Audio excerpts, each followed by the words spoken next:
ये जियो भी अब जीने नहीं देगा। खुश हो रहे थे ना तुम अनंत अंबानी की शादी देख के? खर्चा तुम ही से वसूल कर लिया मोटा भाई ने। पहले आदमी का काम रोटी कपड़ा मकान में चल जाता था, पर मोटा भाई ने आदत लगाई कि नहीं, रोटी कपड़ा मकान के साथ साथ इंटरनेट की आदत भी डालो, डेटा की आदत डालो। अब जब डेटा की आदत डल गई तो आटे के साथ साथ डेटा भी महंगा हो गया। अब जब मोटा भाई ने किया तो इसके साथ साथ एयरटेल ने और वीआई ने भी कर दिया कि गाली तो मोटा भाई खा ही रहे हैं, पीछे हम भी माल कूट लें। एक ही झटके में तीनों ने मिलकर 50,000 करोड़ का मुनाफा कर लिया एक डिसीजन से। अधिकतर भारतीयों की पहली सिम जो थी वो बीएसएनएल थी, पत्नी की तरह बढ़िया से साथ निभा रही थी।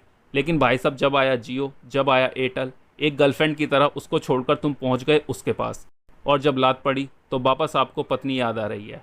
Hashtag I support BSNL, hashtag vote to BSNL trend कर रहा है। लोग बाग रैलियां निकाल रहे हैं, धरने प्रदर्शन कर रहे हैं, सिम पोर्ट कर रहे हैं। लेकिन भाई साहब, अब क्या होगा इससे? लेकिन आपने कभी सोचा कि एक ज़माने में मार्केट का लीडर कही जाने वाली, सबसे ज़्यादा प्रॉफिट कमाने वाली और तो और भारत का प्राइड कही जाने वाली ये कंपनी बीएसएनएल एकदम से लॉस में कैसे आ गई? बीएसएनएल फेल हुआ या जानबूझकर इसको फेल किया गया? और इन सब मुश्किल हालातों के बाद भी अब तक टिका हुआ कैसे है? और अब क्या वास्तव में ये वापसी कर पाएगा? और बीएसएनएल का वापसी करना आम भारतीयों के लिए इतना ज़रूरी क्यों है? और इस पूरे गेम में टाटा जी की क्या भूमिका है, जानते हैं सब कुछ डिटेल से इस वीडियो में। इस पूरे घटनाक्रम में 4 ऐसी चीज़ें हैं जो हमको सीखने को मिलेंगी, और ये सबक सबको सीख लेना चाहिए। वो सबक क्या है वीडियो के अंत में बताऊंगा, तो टिके रहना। अगर डेटा के महंगे होने से आप भी परेशान हो और बीएसएनएल की कमी बहुत सता रही है, और आपको लगता है कि हमने सही वक्त पे सही टॉपिक उठाया है और डीप रिसर्च की है, तो वीडियो को लाइक ज़रूर कर देना। और अगर आपने अभी तक हमारे चैनल टेक एंड स्टोरीज़ को सब्सक्राइब नहीं किया है, तो चैनल को सब्सक्राइब कर बेल आइकन ज़रूर दबा दें, ताकि हम आपके लिए ऐसी ही इन्फॉर्मेटिव वीडियोस आगे भी बनाते रहें। सबसे पहले शुरू करते हैं कि बीएसएनएल की शुरुआत कैसे हुई। बीएसएनएल की फुल फॉर्म है भारत संचार निगम लिमिटेड। कुछ लोग मजाक में कहते हैं भाई साहब नहीं लगेगा। दरअसल बीएसएनएल की शुरुआत अक्टूबर 2000 में हुई थी, और जिसका मोटिव एक ही था, देश के कोने कोने तक कनेक्टिविटी पहुँचाना, ताकि आम आदमी एक दूसरे के साथ संपर्क कर पाए और ये सुविधा सस्ती हो। इस उद्देश्य के साथ बीएसएनएल बाजार में आया, क्योंकि उस समय प्राइवेट कंपनियां पहले ही कम थी, और जो थी वो कहती थी कि हमारा फ़ायदा तो शहर में है, क्योंकि शहर में काम भी आसान है और पैसा भी मोटा है, और गांव जाएंगे तो वहाँ काम भी मुश्किल होगा और प्रॉफिट भी कम जनरेट होगा। अब प्राइवेट कंपनियों को तो चाहिए था प्रॉफिट, तो इसलिए वो तो दूर गई नहीं। लेकिन बीएसएनएल तो सरकारी कंपनी थी, उनको तो जनता की सोचनी थी, तो इसलिए बीएसएनएल गई दूर दराज के गाँव वाले इलाकों में, पहाड़ों में, और वहाँ पर अपना सेटअप स्थापित किया। अब यूँ तो बीएसएनएल को प्रॉफिट से कुछ लेना देना नहीं था, और बाकी की तुलना में अपनी सुविधा सबसे कम रेट पर भी दे रही थी। लेकिन इसके बावजूद पहले ही साल ज़बरदस्त प्रॉफिट किया बीएसएनएल ने, और 2001 से लेकर 2008 तक 8 सालों में एक बार भी लॉस में नहीं गई, बल्कि टोटल 8 सालों में 46,668 करोड़ रुपए का प्रॉफिट कमाया। इन सालों में एक समय ऐसा भी था, सन 2004-05 के आसपास, तब इस कंपनी ने 10,000 करोड़ का प्रॉफिट एक सिंगल ईयर में कमाया था। ये बात उस जमाने की है जब बीएसएनएल डोमिनेट किया करता था। 70% मार्केट शेयर था बीएसएनएल का, और ये एयरसेल, डोकोमो, आइडिया वाइडिया छोटे बच्चों की तरह घुमा करते थे बीएसएनएल के सामने। और जब कोई चीज़ गवर्नमेंट का खजाना भरने लग जाती है, तब आता है लालच, और फिर चालू हुआ बीएसएनएल का डाउनफॉल। इसके 4 कारण थे, एक एक करके समझते हैं।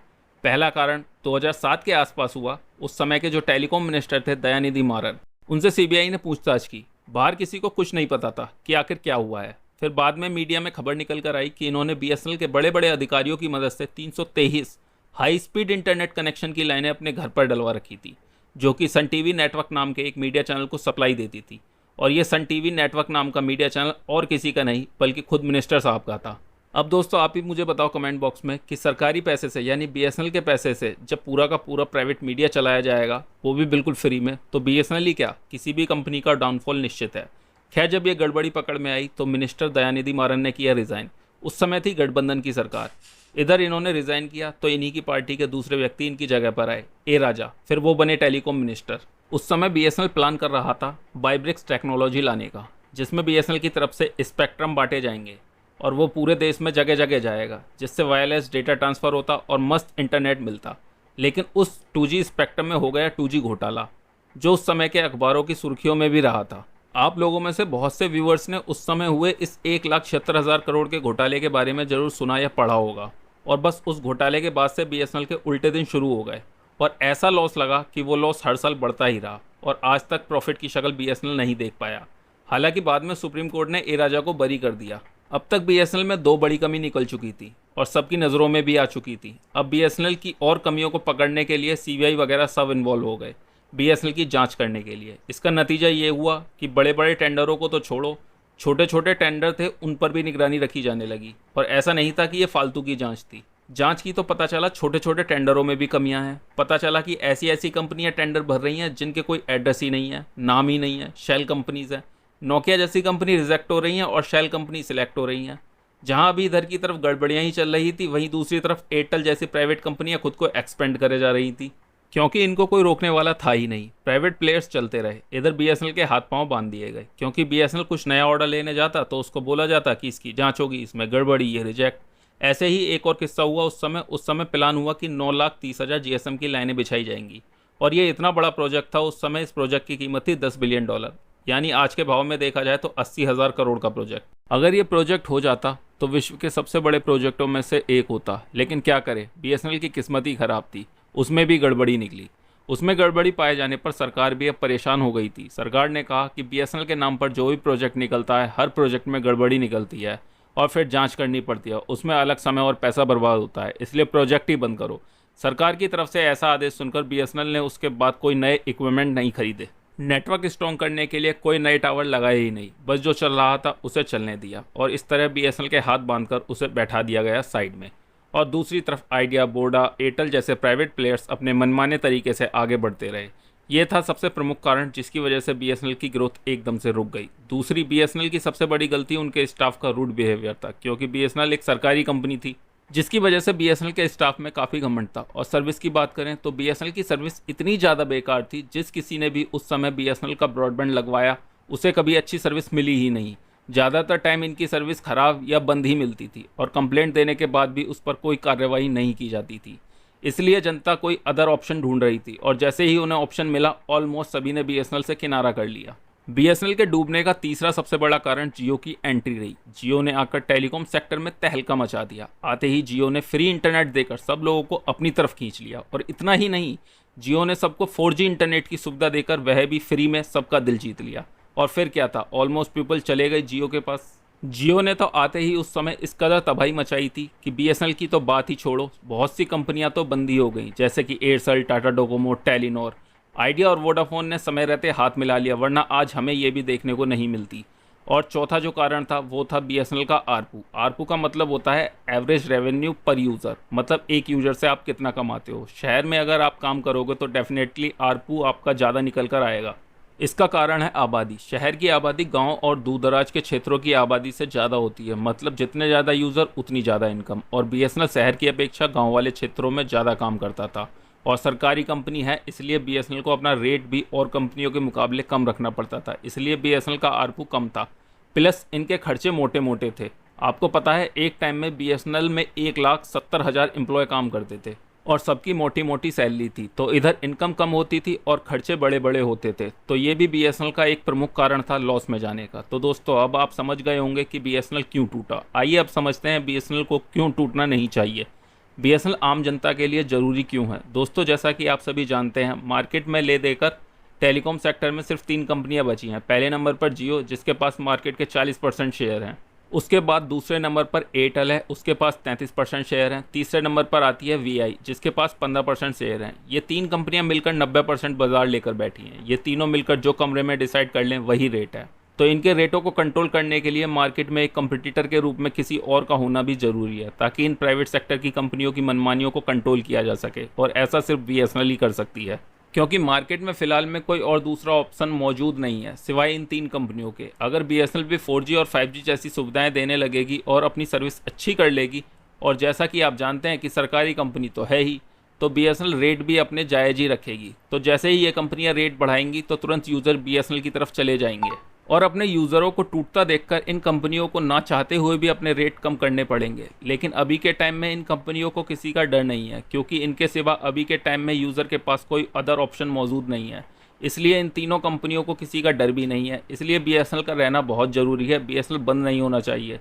तो दोस्तों, आप अब समझ गए होंगे कि बीएसएनएल का रहना क्यों ज़रूरी है और बीएसएनएल को क्यों टूटना नहीं चाहिए। अब इतना सब जानने के बाद आपके मन में भी एक सवाल ज़रूर आ रहा होगा कि जब बीएसएनएल का रेवेन्यू नहीं आ रहा है, बीएसएनएल के खर्चे ज़्यादा हैं, तो ये कंपनी अभी तक जिंदा कैसे है, ये बंद क्यों नहीं हुई।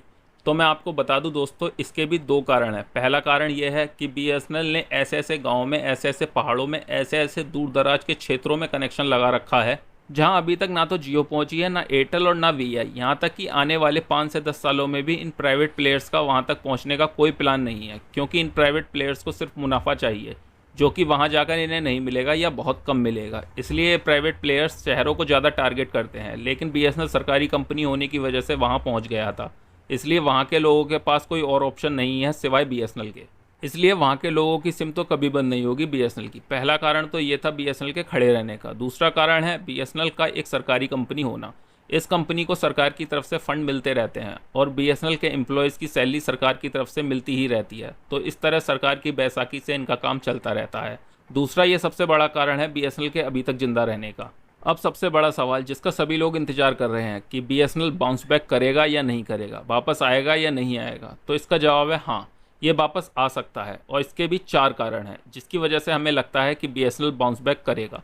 पहला कारण है करंट में चल रही सरकार। मोदी जी पिछले 5-6 सालों में 3 लाख करोड़ से ज़्यादा का फंड बीएसएनएल के रिवाइवल के लिए रिलीज़ कर चुके हैं, क्योंकि ये सरकार को पता है कि बीएसएनएल को चाहे डुबाया जिसने भी हो, लेकिन अगर हमारी सरकार के चलते बीएसएनएल बंद हो गई तो ये जनता माफ़ नहीं करेगी। तो कुछ भी हो, कैसे भी हो, बीएसएनएल को जिंदा रखना जरूरी है। तो सरकार का साथ तो बीएसएनएल के साथ है, ये तो पक्की बात है। दूसरा सबसे बड़ा कारण है बीएसएनएल के बाउंस बैक करने का टाटा जी का दिया हुआ भरोसा। जहां जियो और एयरटेल ने 5G लॉन्च कर दिया है, उधर बीएसएनएल कह रहा है कि हम तो 4G की तैयारी कर रहे हैं और 2024 का टारगेट है बीएसएनएल का 4G लाने का, और 2025 में इसे 5G कर देंगे। अब कोई बीएसएनएल का व्यक्ति ये बात बोले तो शायद ही कोई इस बात पर यकीन कर पाएगा, लेकिन इस काम का जो ठेका दिया गया है वो दिया गया है रतन टाटा जी की कंपनी टीसीएस को। 15,000 करोड़ का कॉन्ट्रैक्ट टीसीएस को दिया गया है। और जब टीसीएस ये कहती है कि हम जिम्मेदारी लेते हैं कि 2024 के आखिर तक बीएसएनएल को 4G कर दिया जाएगा और फिर हार्डवेयर वही रहेगा, सॉफ्टवेयर में ज़रा सा अपडेट करके 4G का 5G हो जाएगा, तो हमें टाटा का भरोसा है कि टाटा कर देगा। अब बात करते हैं तीसरे कारण की, जो है बीएसएनएल के पुराने एम्प्लॉय जो अपने रूड बिहेवियर के लिए जाने जाते थे, उनको बीएसएनएल की तरफ से वॉलंटरी रिटायरमेंट स्कीम के तहत रिटायरमेंट दिला दिया गया है। तो अब आपको बीएसएनएल के कर्मचारियों में वो पुराना वाला रूड बिहेवियर देखने को नहीं मिलेगा और काम पूरी इफिशिएंसी के साथ किया जाएगा। और चौथा सबसे बड़ा कारण है बीएसएनएल के बाउंस बैक करने का, वो है बीएसएनएल को जनता का साथ। पहले जनता भी बीएसएनएल को इग्नोर करके बैठी थी और फ्री के लालच में जियो के पास चली गई थी, लेकिन अब इन प्राइवेट प्लेयर्स की मनमानियों को देखते हुए लोगों को भी समझ में आ गया है कि ये किसी के सगे नहीं हैं और सिर्फ अपना मुनाफा देखते हैं। तो लोगों के अंदर एक गुस्सा आ गया है जियो, एयरटेल और वीआई के प्रति।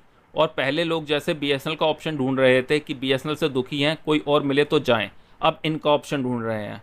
और अब अगर बीएसएनएल मौके पर चौका मार देता है तो एक बार में पूरा मार्केट शेयर खींच ले जाएगा। आशा करता हूँ आपको ये जानकारी पसंद आई होगी। अगर पसंद आई हो तो वीडियो को लाइक करते हुए शेयर भी करें। और जाने से पहले अगर आपने अभी तक हमारे चैनल टेक एंड स्टोरीज़ को सब्सक्राइब नहीं किया है तो चैनल को सब्सक्राइब कर बेल आइकन जरूर दबा लें, ताकि हमारी आने वाली सभी वीडियोज़ की नोटिफिकेशन आप तक पहुँच सके सबसे पहले।